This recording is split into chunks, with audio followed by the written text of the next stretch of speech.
पिछले एपिसोड में हमने देखा था कि वूडोंग अपनी फैमिली से एम्प्रेस लीसिया और खुद की शादी के बारे में बात कर रहा होता है, क्योंकि एम्प्रेस लीसिया की बढ़ती हुई ताकत उनके लिए आगे चलकर प्रॉब्लम बन सकती है। इसलिए वूडोंग अपनी फैमिली को उन दोनों की शादी करवाने का आइडिया दे रहा होता है ताकि वो उन दोनों की शादी करवा दें और एम्प्रेस लीसिया को उनकी फैमिली में ला सकें, क्योंकि ऐसा करने से वो एम्प्रेस लीसिया को पूरी तरह कंट्रोल कर पाएंगे, जिससे पूरा नॉर्दर्न कॉन्टिनेंट का कंट्रोल उनके हाथ में आ जाएगा। और साथ ही साथ वो लीसिया से उसके सीक्रेट भी जान पाएंगे जिसके जरिए वो इतनी तेजी से कल्टीवेशन कर पा रही हैं। इसलिए इन सब चीज़ों को अपनी फैमिली को समझाते हुए वूडोंग वहाँ पे उसकी फैमिली को उन दोनों की मैरिज करवाने के बारे में कह रहा होता है। वूडोंग की बातों को सुनकर किंग यू वहाँ पे हंसना शुरू कर देता है और हंसते हंसते वो किंग वू से कहता है, किंग वू, मुझे वूडोंग का सजेशन काफ़ी अच्छा लगा। अगर हम एम्प्रेस को मैरिज के जरिए हमारे फैमिली में जोड़ सकते हैं तो इससे हमें काफ़ी ज़्यादा बेनिफिट होगा। तो तुम्हारा इस बारे में क्या ख्याल है? ऐसा कहते हुए किंग यू वहाँ पे किंग वू से इस बारे में पूछ रहा होता है। किंग यू की बातों को सुनकर किंग वू वहाँ पे हंसना शुरू कर देता है और किंग यू से कहता है, मुझे भी ये आइडिया काफ़ी अच्छा लगा। वैसे भी एम्प्रेस की जोड़ी हमारी वूडोंग के साथ काफ़ी अच्छी रहेगी। ऐसा कहते हुए किंग वू वहाँ पे हंसते हुए किंग ये की बातों का जवाब दे रहा होता है और वूडोंग को लीसिया की शादी करवाने के बारे में सोचकर वो काफ़ी खुश होता है।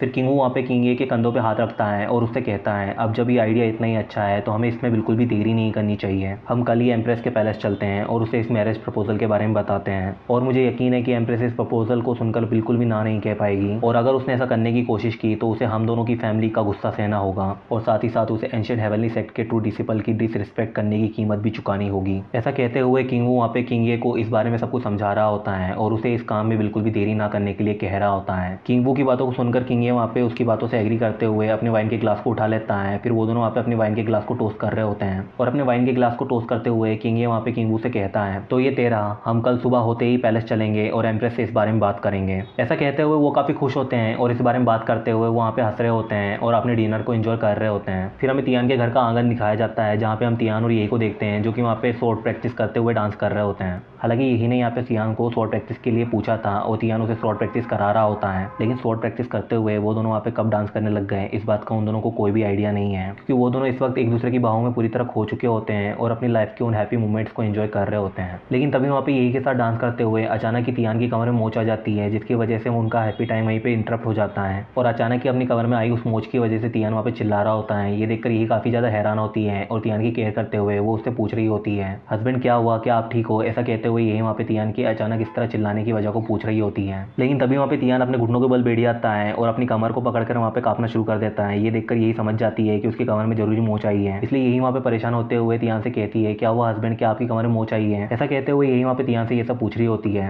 लेकिन यही को इस तरह परेशान देखकर तियान उससे कहता है, नहीं नहीं वाइफ, कुछ नहीं हुआ, मैं बिल्कुल ठीक हूँ, ये तो बस मामूली सा बैक पेन है, ये अभी ठीक हो जाएगा, इसलिए तुम इसकी इतनी ज़्यादा फिक्र मत करो, चलो हम दोबारा अपनी प्रैक्टिस को शुरू करते हैं। ऐसा कहते हुए तियान वहाँ पे यही को समझाते हुए खड़े होने की कोशिश कर रहा होता है। लेकिन तभी हमें तियान के जोर से चिल्लाने की आवाज़ आती है, क्योंकि खड़े होते वक्त उसने अपनी कमर के दर्द को काफ़ी ज़्यादा बढ़ा लिया होता है। ये देखकर यही तियान की एक भी बात नहीं सुनती है और वो उसकी मदद करते हुए उसे अपने कमरे की तरफ ले जा रही होती हैं। फिर हमें नाइट का सीन दिखाते हैं जहाँ पे हमें तियान के रूम को दिखा रहे होते हैं, जहाँ पे हम तियान को देखते हैं जो कि इस वक्त अपने बेड के ऊपर रेस्ट कर रहा होता है और उसने अपने कमर दर्द को भी ठीक कर लिया होता है। तभी तियान को वहाँ पे यही की आवाज़ आती है जो कि उसे हस्बैंड बुलाते हुए उसकी तरफ आ रही होती है, इसलिए वो वहाँ पे यही को देखने लग जाता है। लेकिन यही को देखकर तियान काफ़ी ज़्यादा हैरान होता है, क्योंकि यही ने इस वक्त एक ब्यूटीफुल सा नाइट गाउन पहन रखा होता है और वो उसकी तरफ आते हुए उसे बड़ी ललचाई नज़रों से देख रही होती है। और यही को इस तरह देखकर तियान वहाँ पे मन में सोच रहा होता है, आज वाइफ को क्या हो गया, कहीं इसने कोई गलत दवाई तो नहीं खा ली है ना, क्योंकि वाइफ कभी इन सब चीज़ों के लिए इतनी आसानी से नहीं मानती और मुझे इन सब के लिए वाइफ को काफ़ी ज़्यादा मनाना पड़ता है। तियान यहाँ पे यही की ड्रेस के बारे में बात कर रहा होता है, क्योंकि यही को इस तरह की ड्रेस पहनने में काफ़ी ज़्यादा शर्म आती है, इसलिए जब तियान यही से इस तरह की ड्रेस पहनने के लिए रिक्वेस्ट करता है तो वो बड़ी आसानी से उसे मना कर देती है। लेकिन आज यही ने खुद से इस तरह की ड्रेस को पहन लिया होता है और उसका मूड भी कुछ ठीक नहीं लग रहा होता है। ये सब देखकर तियान वहाँ पे थोड़ा सा डरा हुआ होता है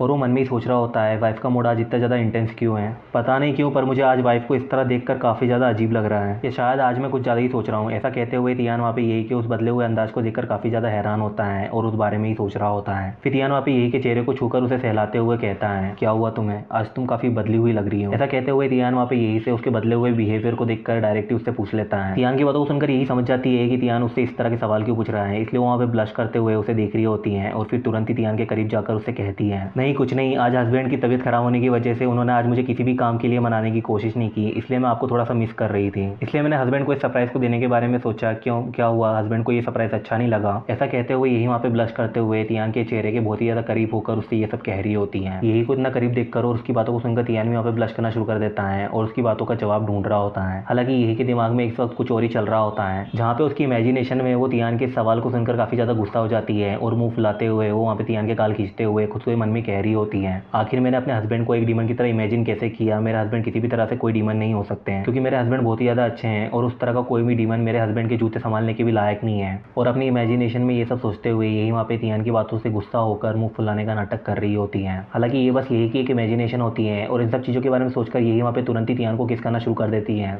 और यही को इस तरह खुद को किस करते हुए देखकर तियान भी काफी ज्यादा सरप्राइज होता है, क्योंकि उसके लिए ये सब उसकी नॉर्मल डेली लाइफ से काफी ज्यादा अलग होता है। इसलिए उसे समझ में नहीं आ रहा होता है कि आज उसकी वाइफ को हो क्या गया है या उसके दिमाग में क्या चल रहा है। फिर जब कुछ टाइम बाद वो दोनों वहाँ पे एक दूसरे को किस करना बंद करते हैं तो यही वहाँ पे तियान को आंख मारते हुए उसे जुबान दिखाकर चिढ़ा रही होती है और उससे कहती है, हस्बैंड आपने मुझे अभी तक बताया नहीं कि आपको मेरा ये सरप्राइज कैसा लगा। ऐसा कहते हुए यही वहाँ पे तियान से ये सब पूछ रही होती है और उसे परेशान करते हुए उसे वहाँ पे छेड़ रही होती है। यही के बिहेवियर को देखकर उसकी बातों को सुनकर तियान अभी भी हैरान होता है, लेकिन फिर वो उससे कहता है, वाइफ तुम्हारा सरप्राइज काफी ज्यादा अच्छा था, सच कहूँ तो मेरे लिए काफी ज्यादा सरप्राइजिंग था। ऐसा कहते हुए तियान वहाँ पे अपनी हैरानी को छुपाते हुए यही की बातों को जवाब दे रहा होता है। और फिर हमें यही को तियान को इंटीमेट होते हुए दिखाया जाता है, जिस बारे में मुझे कुछ भी एक्सप्लेन करने की जरूरत नहीं है। फिर हमें मॉर्निंग का सीन दिखाते हैं, जहाँ पे हमें यही और तियान को देखते हैं जो कि अभी भी जगे हुए होते हैं और उन्होंने अभी जो कुछ भी किया होता है उसके बारे में सोचते हुए वो वहाँ पे ब्लश कर रहे होते हैं। तभी यही वहाँ पे तियान से कहती है, हस्बैंड आप मुझे प्रॉमिस करो चाहे फ्यूचर में जो हो जाए आप मुझे कभी नहीं छोड़ोगे, हमेशा मेरा साथ दोगे और हमेशा मुझे यूं ही प्यार करोगे। ऐसा कहते हुए यही वहाँ पे तियान को उसे प्रॉमिस करने के लिए कह रही होती है। यही की बातों को सुनकर तियान उससे कहता है, भाई फिक्र मत करो, चाहे जो हो जाए मैं तुम्हें कभी खुद से अलग नहीं होने दूंगा और मैं हमेशा तुम्हारे साथ रहूंगा और हमेशा तुम्हें यूं ही प्यार करूंगा। ऐसा कहते हुए तियान वहाँ पे यही की बातों को जवाब देते हुए उसे प्रॉमिस कर रहा होता है